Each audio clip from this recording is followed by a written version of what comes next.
Saya yakin, salah satu dari penonton video ini pasti ada yang pernah kehilangan orang yang dicintainya, ada yang pernah patah hati, mungkin juga ada yang pernah bercerai, diselingkuhi, pernah jadi korban bencana alam, dibully, bangkrut, keguguran, mandul, atau bahkan dirimu dan mungkin juga salah satu orang yang kamu cintai terkena penyakit mental atau mungkin terkena penyakit yang berbahaya.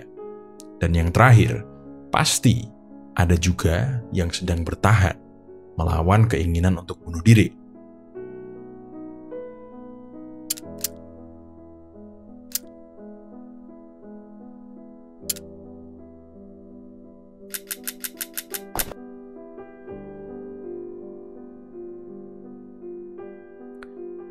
Oke, jadi teman-teman, percayalah, cobaan atau kesulitan itu nggak pandang bulu, nggak mendiskriminasi. Siapapun itu bisa saja tiba-tiba dikasih cobaan, dapat kesulitan. Selama kita masih hidup, kita akan atau mungkin sudah berhadapan dengan kesulitan.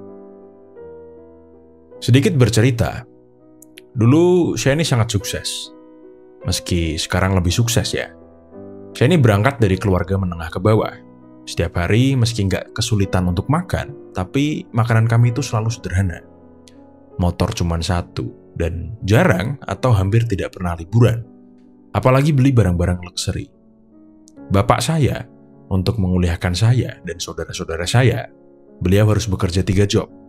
Pagi jadi tentara, malamnya jadi satpam kebun. Dan weekend atau hari libur, beliau jadi pelatih bela diri. Ketika saya berkuliah, saya sudah mulai menyentuh dunia bisnis. Dan semakin sukses ketika saya lulus kuliah.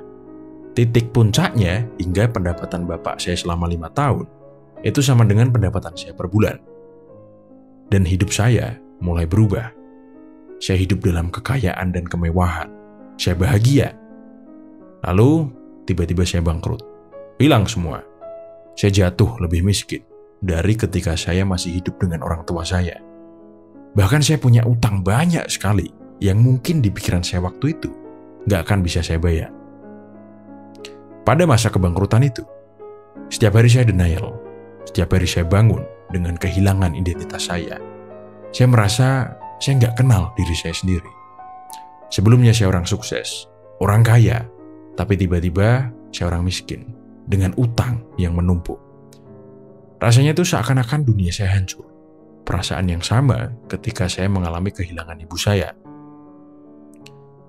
Waktu itu, gimana pun caranya saya mikir, saya nggak nemu solusi untuk melunasin semua utang saya.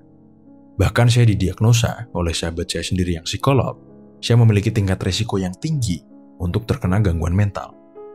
Wow, saya bilang gitu. Aku kira hidupku udah cukup sial, ternyata masih aja ada kesialan yang datang.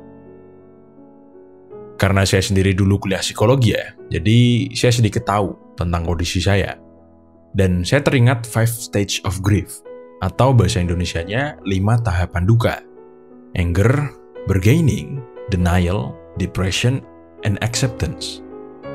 Di sini, harusnya orang yang sedang berduka itu menghabiskan waktunya untuk berduka dan menyembuhkan dukanya, sehingga dia bisa cepat menerima dan move on.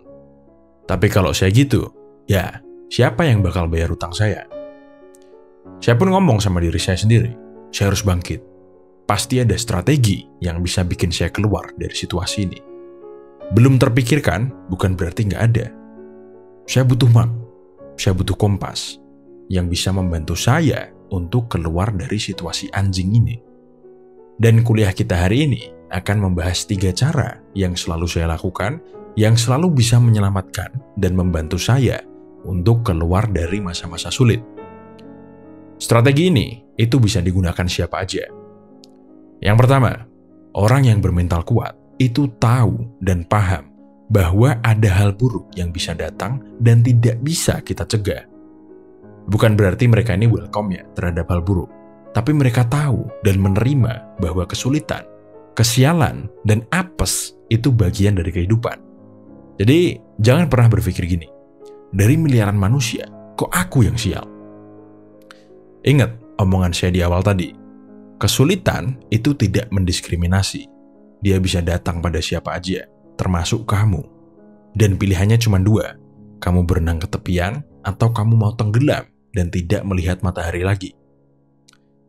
Ada penelitian yang saya baca tentang kenapa orang-orang zaman sekarang itu lebih mudah terkena gangguan mental. Ya, salah satu faktornya adalah sosmed. Orang-orang lebih banyak dan lebih sering membagikan momen-momen bahagianya di medsos. Dan hal ini menyebabkan munculnya pemikiran tentang perfect life atau kehidupan yang sempurna.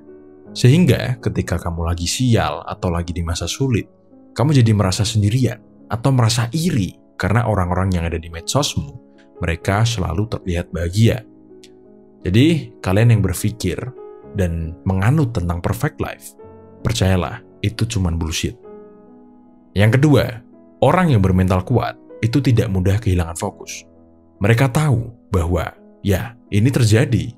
Mereka sedang di masa sulit dan mereka harus bisa realistis.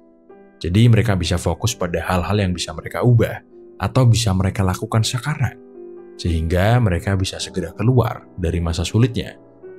Bukan malah terlalu memikirkan hal-hal yang tidak bisa kita rubah dan mencoba melakukan hal yang tidak bisa atau tidak seharusnya kita lakukan sekarang. Contohnya saya tadi, oke lah, memang saya tidak fokus selama beberapa waktu karena masih syok. Tapi saya cepat tersadar dan segera mencari solusi atau cara untuk segera keluar. Dan saya lakukan itu. Memang ada suatu waktu di mana rasanya itu sulit sekali dan saya pengen menyerah. Tapi saya bilang sama diri saya sendiri, enggak, saya nggak boleh tenggelam dalam emosi negatif ini. Saya harus survive. Saya masih muda dan umurku masih panjang. Jangan bunuh diri, pasti semua ini bisa saya lalui. Oke lah, kita memang mungkin kehilangan sesuatu yang penting. Tapi jangan sampai kehilangan itu membuat kita juga kehilangan hal-hal yang masih kita miliki sekarang. Misalnya, nyawa kita, waktu kita, keluarga kita, dan sebagainya. Inilah konsep yang diajarkan agama-agama kita, yaitu bersyukur. Dan di psikologi, itu dinamakan benefit finding, atau menemukan hal-hal yang bisa kita syukuri ketika kita sedang dalam masa sulit. Kalau saya sendiri ya, nggak apa-apalah bangkrut. Nyawa masih ada, tubuh masih sehat, uang bisa dicari. Yang hilang kemarin saya jadikan pembelajaran yang mahal, agar tidak terulang lagi.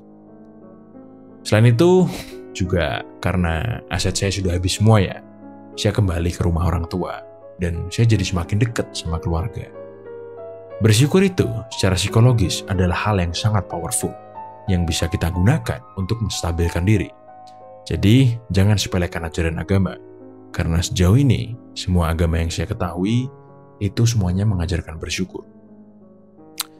Oke, yang ketiga, sebelum melakukan sesuatu, berpikirlah, yang akan saya lakukan ini, dampaknya baik atau buruk. Buat yang masih berjudi, tanamkan konsep itu tadi di pikiran kalian ya. Oke, jadi pertanyaan itu selalu saya tanyakan pada diri saya setiap saya mulai, apa ya sebutannya? Pokoknya setiap saya mulai gak jelas gitu. Dan ketidakjelasan itu selalu menggiring saya untuk melakukan hal yang seharusnya tidak saya lakukan. Misalnya ya, mabuk, bersedih-sedih, malas-malasan, menunda-nunda, dan sebagainya. Dan ketika saya akan melakukan itu, atau sedang melakukan itu, saya tanya pada diri saya sendiri, hal yang akan saya lakukan, dampaknya baik atau buruk untuk diri saya. Dan pertanyaan itu bisa diaplikasikan dalam berbagai hal. Gak cuma tentang apa yang kamu lakukan, tapi bisa juga tentang apa yang kamu pikirkan. Apapun bisa pakai pertanyaan ini. Lalu, gimana cara kerjanya pertanyaan ini? Dia itu bikin kita sadar. Dan ketika kita kembali sadar, kita bisa mengambil keputusan dengan lebih bijak. Udah, gitu aja. Tapi percayalah, ini sangat powerful dan sangat berguna di kehidupan. Oke, 3 itu aja. Simple dan bisa dilakukan semua orang. Sebelum saya tutup, ingat apa yang selalu saya bilang. Kekuatan mental itu bisa kita latih. Mental yang kuat itu nggak hanya dimiliki sebagian orang aja. Semua orang bisa bermental kuat. Tinggal mau berlatih atau tidak. Syukur-syukur kamu bisa berlatih dulu sebelum kamu dihadapkan masa-masa sulit. Dan yang baru berlatih ketika sedang di masa sulit, saya doakan kalian lancar dan bisa segera keluar dari masa sulit itu. Oke, sekian dari kuliah kita hari ini. Jangan lupa like, share, dan subscribe.